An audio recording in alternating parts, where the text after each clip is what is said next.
hello everyone, welcome to Abipedia, number one platform for your UPSC EPF exam EO या APFC। तो अभी देखो अटकलें लगाई जा रही हैं कि इंटरव्यू की डेट्स अनाउंस हो चुकी हैं, इंटरव्यूज हैं नवंबर दिसंबर में। तो क्या 2025 की नोटिफिकेशन आने वाली है? क्या दिसंबर में नोटिफिकेशन आ जाएगी? क्या जनवरी में नोटिफिकेशन आएगी? क्या फरवरी में, मार्च, या वही अप्रैल की तरह, पिछली बार की तरह 2023 में हुआ था? ठीक है, पर देखो बहुत सारे बच्चे ये भी बोल रहे हैं कि आरटीएस लगाई है, हमने ये किया है। कई स्टूडेंट से सुनने में ये भी आया है। देखो जो सुनने में है वो बता रहा हूँ, I don't have actual facts, मेरे पास नहीं है। जो मेरे को पता चली हैं, बातें जो चल रही हैं, हवाएं उड़ रही हैं, उसके हिसाब से ये है कि आरटीए लग चुकी हैं। यूपीएससी ने ये बोला है कि हम कैलकुलेट कर रहे हैं वैकेंसीज, तब हम बताएंगे, ठीक है, डिपार्टमेंट बताएगा तब एग्जाम कंडक्ट होगा। देखो ऐसा कुछ नहीं, अभी कोई सेटिस्फाइड इंफॉर्मेशन बिल्कुल नहीं है। देखो पिछली बारी बच्चों में क्यूरियोसिटी क्यों है, क्यों है कि क्योंकि पिछली बार क्या था, आपकी नोटिफिकेशन आई, आपके पास 16-17 के अराउंड मॉड्यूल्स हैं, मतलब 16-17 के अराउंड टॉपिक्स हैं, आपके पास सब्जेक्ट्स हैं जो आपको पढ़ने हैं, ठीक है। बट उनको पढ़ने के लिए समय कितना मिला? 4 से 5 महीने, ऑलमोस्ट ऑलमोस्ट मुझे 4 से 5 महीने मिले उसको पूरे को पढ़ने के लिए, ऐसा ही कुछ था, ठीक है। और अराउंड अराउंड अराउंड 3,60,000 स्टूडेंट्स ने अपीयर किया था इसमें, ठीक है। कट ऑफ भी ठीक ठाक गई थी 60% के अराउंड, यानी कितना, 178 कट ऑफ थी आउट ऑफ 300, ठीक है। जो आपके रिटर्न एग्जाम किया, मैं कहूँ जो आपका एग्जाम हुआ था उसके अंदर कितनी कट ऑफ गई थी। और नोटिफिकेशन के बाद 4 से 5 मंथ ही मिले थे सिर्फ प्रिपरेशन करने के लिए। जो बच्चे ऑलरेडी प्रिपेयर कर रहे थे उनका तो ठीक था, उनकी तो मतलब ठीक थी, अच्छी खासी तैयारी थी। बट जो बच्चे यही सोच के तैयारी कर रहे थे कि नोटिफिकेशन आएगी हमें ठीक ठाक टाइम मिलेगा, ऐसा कुछ नहीं।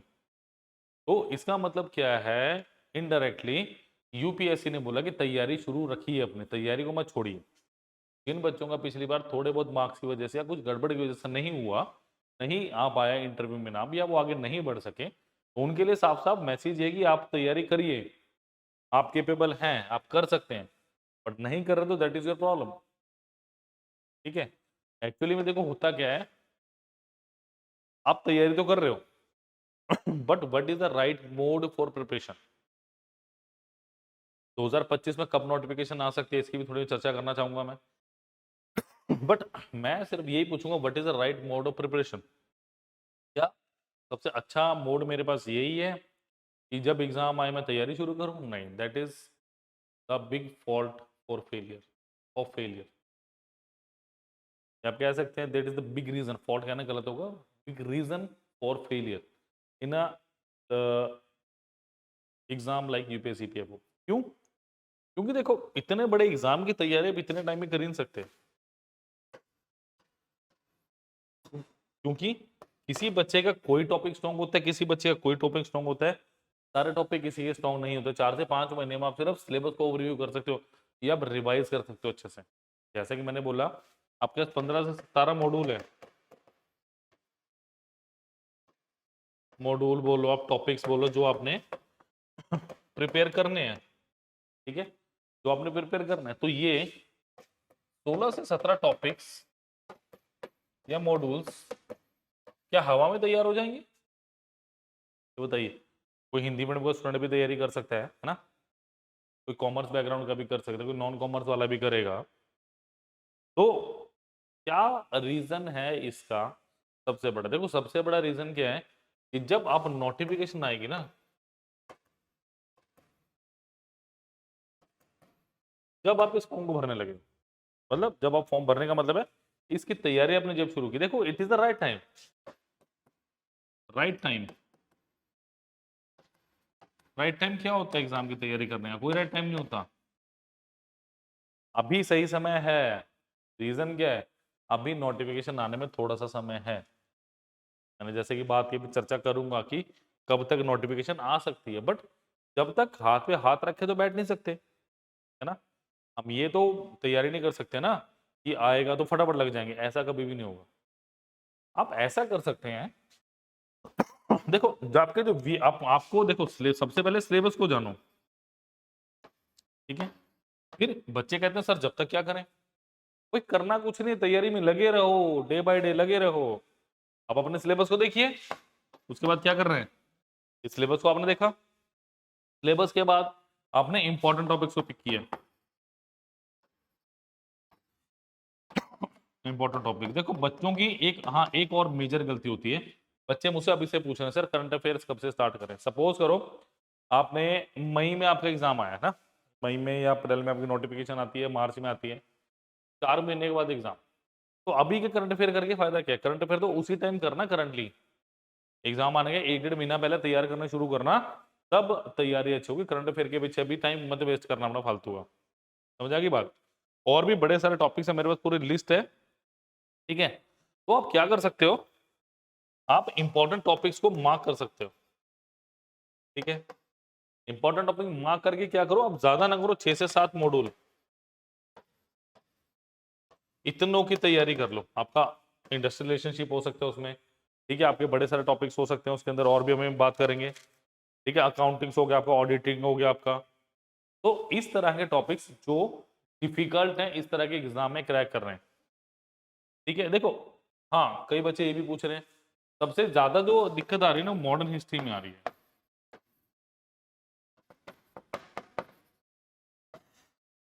देखो एक बात याद रखना, मॉडर्न हिस्ट्री का भी मैं सिलेबस दिखाऊंगा आपको, सारा का सारा हिस्ट्री का भी, ठीक है मेरे पास सारा का सारा बैकअप में। सबका एक जैसा है, होगा तो सबका होगा, नहीं होगा तो किसी का भी नहीं होगा, याद रखना। 90% छोड़ गया, 10% ही कर रहे हैं इसको, ठीक है। इसको 10% ही पिक कर पा रहे हैं। तो मॉडर्न हिस्ट्री के पीछे इतने ज्यादा टाइम मत वेस्ट कीजिएगा, मॉडर्न हिस्ट्री बड़ी वास्ट है, अभी सिलेबस देखेंगे तो पता चलेगा, ठीक है। तो इसमें यही चीज आप चीज कर सकते हो कि 6 से 7 आपके टॉपिक ऐसे चूज कर लो जो सबसे ज्यादा मुश्किल है, उनको पढ़ना स्टार्ट करो, आपके लिए एक नई शुरुआत भी हो जाएगी, और आप एक नए सिरे से अपने प्रिपरेशन को स्टार्ट भी कर लेंगे, ठीक है। चलिए फ्रेंड्स, अगर मैं यूपीएससी ईपीएफओ के देखो एग्जाम पैटर्न की बात करता हूँ, 2 स्टेज में एग्जाम होता है आपका, स्टेज 1 स्टेज 2। स्टेज 1 में आपका रहेगा रिक्रूटमेंट टेस्ट, जो कि रहेगा 300 मार्क्स का, और वेटेज रहते हैं 75% के अराउंड, ठीक है। सेकंड रहेगा आपका इंटरव्यू, जो कि रहेगा 100 मार्क्स का, और इसकी टोटल 100% की बात करें तो 25% इसकी वेटेज रहती है मेरे पास, ठीक है। तो समझिए सबसे पहले रिक्रूटमेंट, फिर अब चलते हैं topics.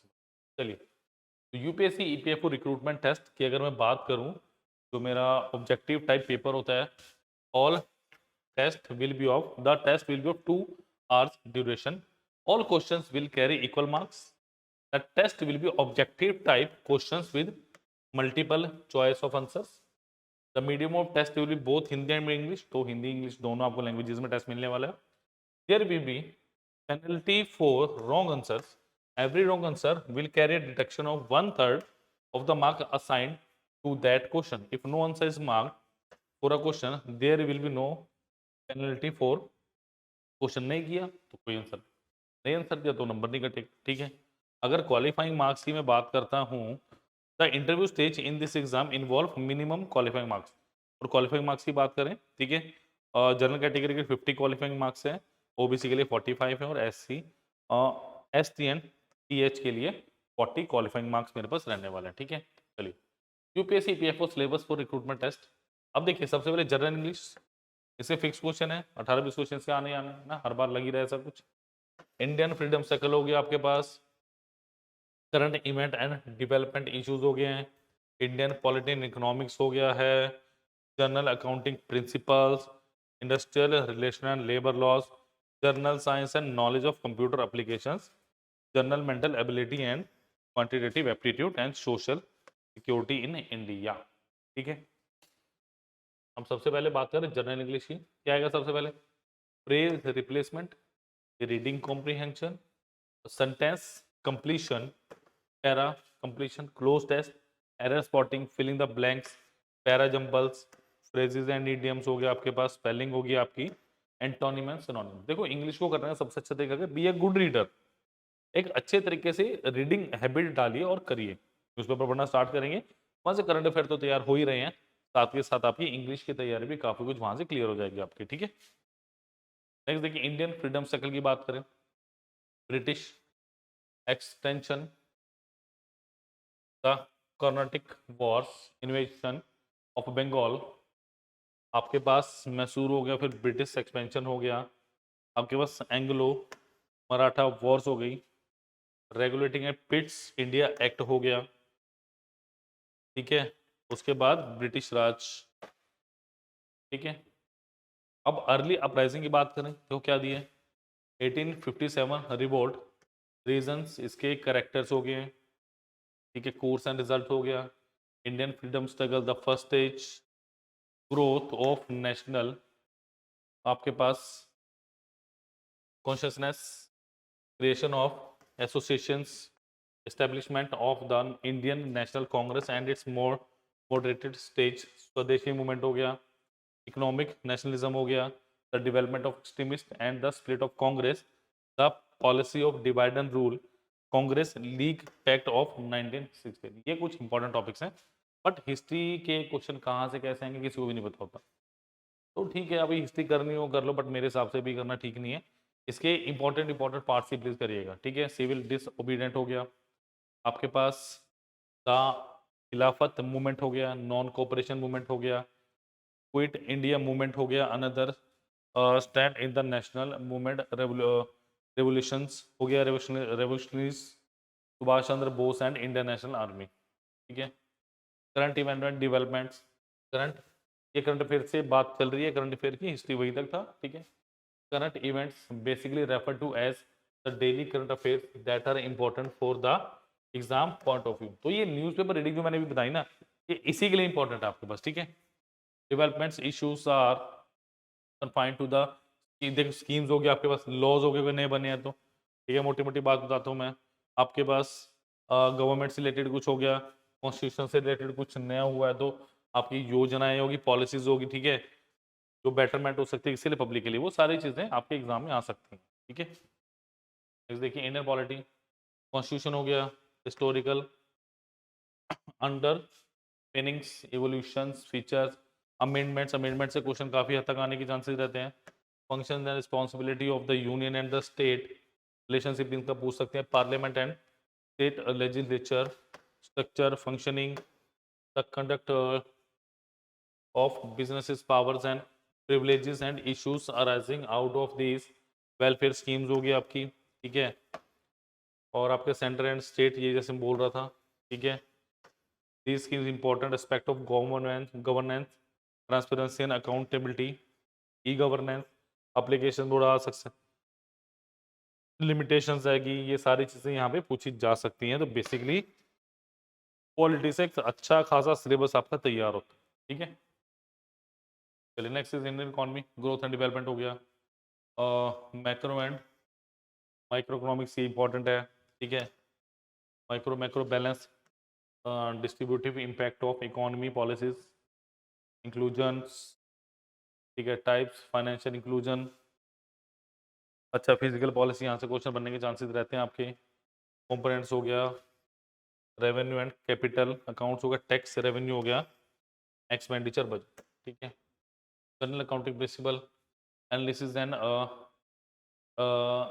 Recording transactions, adjustment and financial statements होगी, कंप्लीशन ऑफ अकाउंटेड साइकिल्स हो गया, सब्सिडियरी एंड स्पेशल जर्नलिज्म, ठीक है। तो ये आपके पास जनरल अकाउंटिंग है, अच्छे से पढ़िएगा इसको। नेक्स्ट आ गया लेबर लॉज में, देखो क्या होगा, इसके अबाउट हो गया, टाइप्स आ गए, एरियाज, इंप्लीमेंटेशन हो गया, सेक्टर, एप्लीकेशंस ऑफ, जितना छोटा दे उतना ज़्यादा वास्ट इसका सिलेबस है, तो प्लीज़ ओवरव्यू करिए इसको अच्छे से, ठीक है।